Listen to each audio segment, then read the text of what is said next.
Hi there everyone, my name's Wayne, I'm the Armchair Red and welcome to my channel. In today's episode of You'll Never Talk Alone, I'd like to talk about Klopp's incredible magic act that he's performing with the Liverpool midfield this season. But before I get into that, I think it's only right to rewind. Let's rewind to the end of last season and to the summer transfer window. So by Liverpool's high standards, last season was very disappointing. We ended up finishing 5th in the league. We missed out on Champions League football. And one of the big reasons behind that was our aging midfield. Jordan Henderson, Fabinho, James Milner, they've served us very well over the past few seasons. But last season, I think the age potentially caught up with them. And when the midfield's not on it, it puts extra pressure on the back line, and Liverpool conceded lots of goals last season, which ultimately cost us a better position in the league. Once the season came to an end, there were many players whose contracts were coming to an end, and there was basically a midfield clear-out in Liverpool. So Fabinho, as we know, went on to Saudi Pro League. Jordan Henderson, our captain, fantastic, ended up going to Saudi Pro League as well. James Milner, who's been an incredible servant for Liverpool over the last few seasons, moved on to Brighton. We also lost the likes of Alex Oxlade-Chamberlain, and we also lost Naby Keita. Part of that conversation, you can almost include Thiago. I know he's still at the club now, but I think Thiago's missed probably 10 times more games than he's actually played for Liverpool. So he's basically been non-existent last season and pretty much this season. So there was a massive clear out of the Liverpool midfield. And questions started being asked about how is Liverpool going to compete? How's Liverpool going to rebuild an entire midfield in the space of one transfer window? It sounds impossible.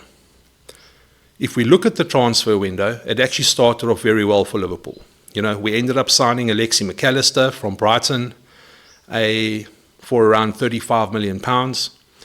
And I think in retrospect, that was actually a bargain. If you have a look at what his World Cup winning teammate in the Argentinian side, Enzo Fernandez, ended up going to Chelsea for over £100 million, I think snagging McAllister for the price that we did, I think was an absolute bargain. We then went ambling through the transfer window, identifying targets. Obviously, the main target was a defensive midfielder, someone to play that number 6 role. And there were lots of targets being bandied about. Then Liverpool made another signing, Dominic Szoboszlai. Now, Dominic Szoboszlai, I think we paid £60 million for him.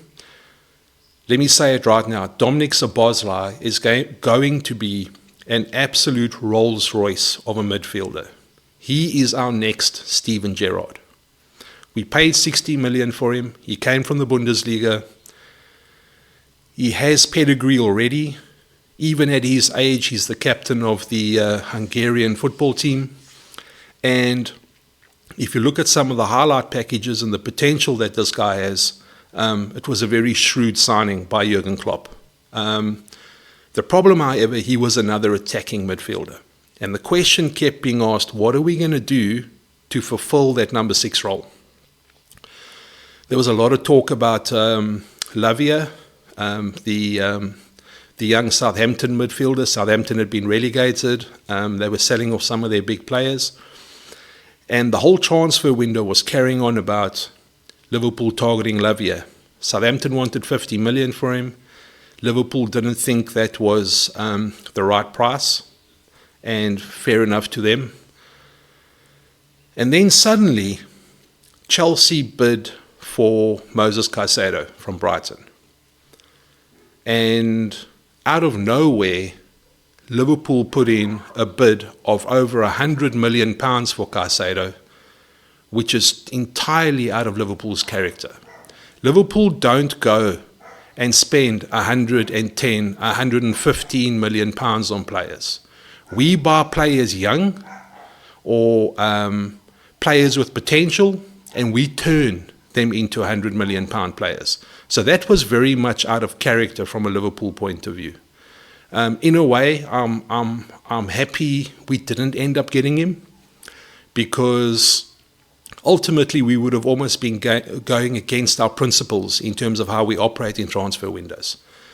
But after that happened, obviously there was a lot of social media about, how Liverpool were rejected by a player because he rather wanted to go to Chelsea. And then I think Chelsea got a little upset about the fact that we were after their prime transfer target. And when we went back in for Lavia, they ended up outbidding us there as well. So ultimately, not only did we embarrass ourselves with Caicedo, I think we did the wrong thing there, but then we lost out on our prime target as well, which was Lavia. And everyone in the media and everyone on social media were absolutely ridiculing Liverpool because we apparently this big name club that now cannot attract players, and they'd rather go play for Chelsea, who had absolutely nothing this season, no European football at all. All they had was a place to play for in the league, and they were going through a massive rebuild. So questions started being asked: what's Liverpool going to do to fill this number 6 role? And then once again, out of nowhere, we all hear that Liverpool is signing Wataru Endo from Stuttgart. Now, to give an idea, Stuttgart avoided relegation in the Bundesliga last season on the last day. A player nobody's heard of. I think Liverpool paid £16 million for him, which nowadays you probably can't buy a promising academy player for. You look at what Cole Palmer went to Chelsea for from Man City, I think was 40 million. He's also 30 years old. Liverpool don't really sign players of that experience in that age bracket. And everyone started questioning whether this was the big panic buy, because we hadn't managed to snag anyone else. We were going into the last week of the transfer window, and suddenly Liverpool bring in a player no one's heard of from a struggling Bundesliga team, and we're expecting that player to be our defensive midfielder for the season. We all know how that has ended up. So Liverpool are currently joint top of the Premier League. There's 3 teams at the top separated by 1 point. And the fact is, Jurgen Klopp has managed a magic act to create an entirely new, effective, offensive midfield for Liverpool in the space of 1 transfer window. We mustn't forget as well, Ryan Gravenberch has come in. This young player is 21 years old. He's already played for Ajax. He's already played for Bayern Munich. He's now playing for Liverpool. How many 21-year-old players can say that? He's had a bit of a stop-start start to his Liverpool career. But from what we have seen of him, he's going to be a big player for us. I'd also like to throw into the equation of the midfield Curtis Jones. Now, Curtis Jones is an academy player that's come through the ranks. He's been in and around the Liverpool first team for a few seasons now. But the Curtis Jones we're seeing this season in midfield for Jurgen Klopp is an entirely different player. He's almost like a new signing for Liverpool. And if you put the sum of all these parts together, we have a midfield now that the likes of Chelsea, even with their £220 million midfield, the likes of Man United, the likes of many other teams in the Premier League, we are the envy of them. And that is down to Jurgen Klopp. If we look at the Man City game last week, and we want to talk about the growth of someone, for example, like Endo or McAllister in their roles at Liverpool, City are arguably the best team in the Premier League at the moment, probably the best team in Europe, probably the best team in the world at the moment, when you look at their team sheet. But as we know, the game's not played on paper. And the sum of all parts is sometimes more important than the quality and caliber of individual players. And I think that is the key to Jurgen Klopp's success this season. If we look at that City game this weekend, I've never seen a Manchester City midfield go invisible in a game before. You have Rodri. Rodri is probably the best defensive midfielder in the world at the moment. You've got Kevin De Bruyne that I would imagine any team in the world would take, the way with his potential, his attacking play, what he brings to the team. And Wataru Endo and Alexi McAllister absolutely dominated them. You know, there were jokes going around at the end of the game that when Wataru Endo walked back into the changing room after the game, his pants were almost around his ankles because his pockets were so full.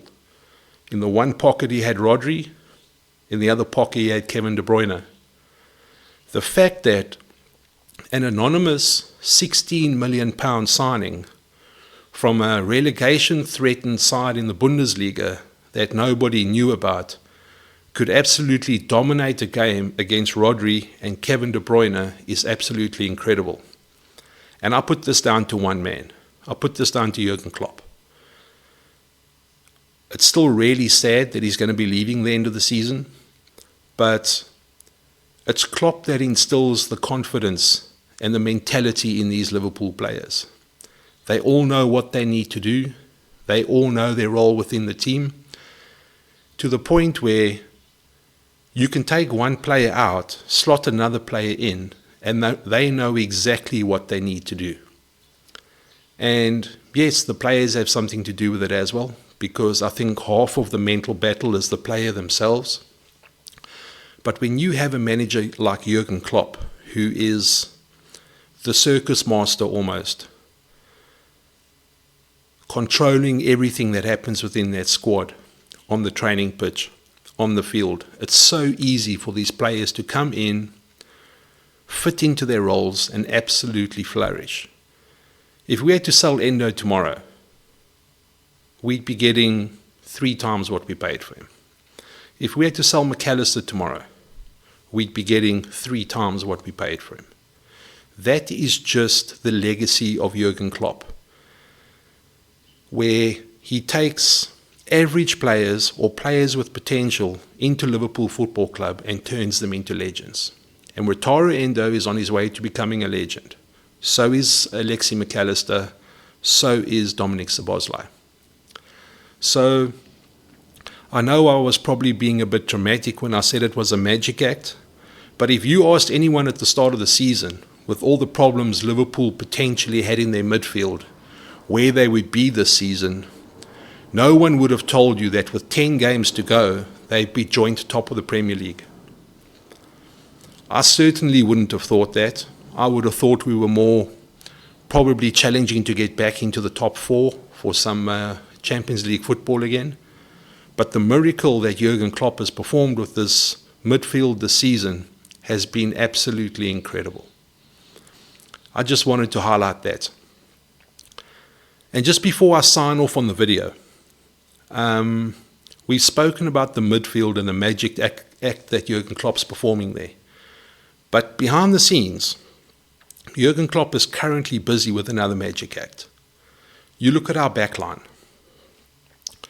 We brought Ibrahima Konate in 2-3 seasons ago, and it took a while for him to adjust to the Premier League. Let's face it, the Premier League is different to any other league in Europe.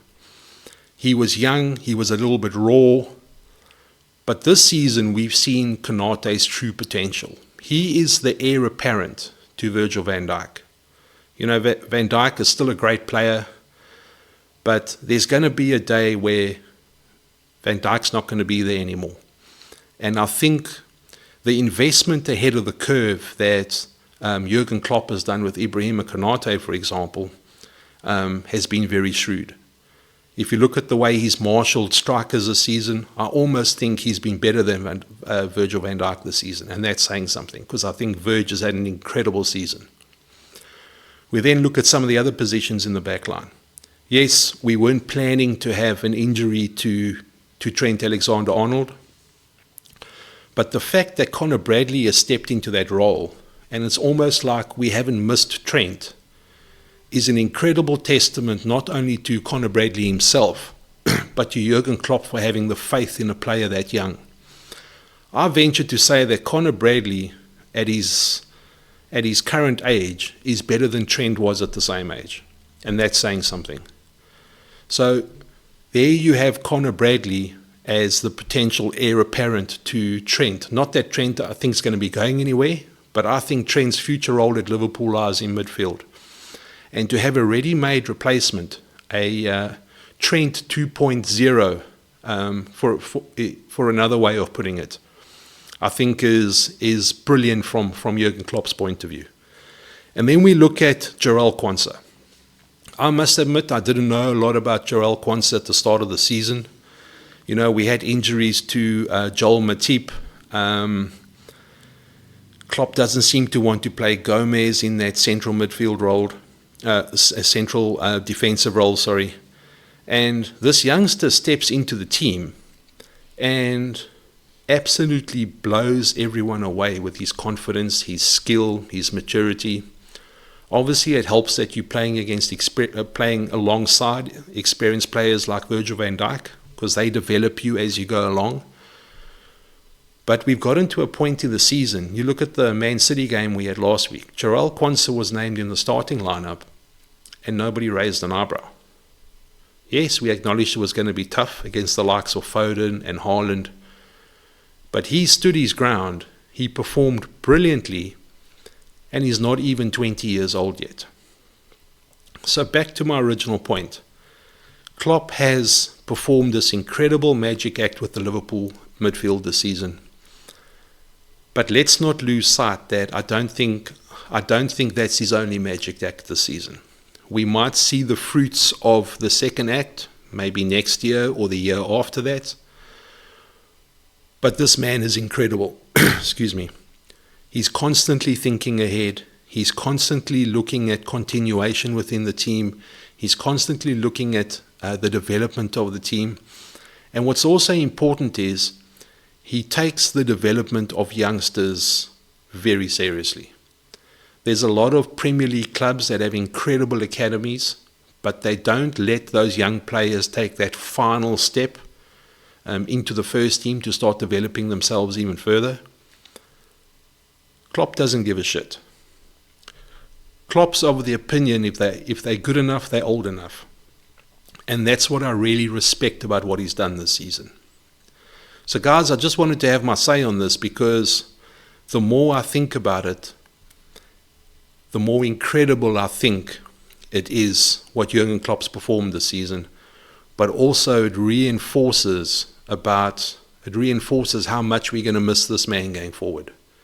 I just hope the new manager that comes in has a similar mindset in terms of firstly investing ahead of the curve, but secondly being brave enough to bring these young players through and let them learn some hard lessons. But it's the way you come out of those hard lessons that I think makes the difference. And I think Klopp is an absolute magician when it comes to that. So let me know your thoughts. If you're new to the channel and you enjoy what you're seeing, hit the like and subscribe button, please. We're going on a bit of a journey with this channel. I really, really enjoy what I'm doing. And the more of you I can bring with on this ride, the more fun it's going to be. So thank you for listening today. From my side, please look after yourselves. Armchair Red, out.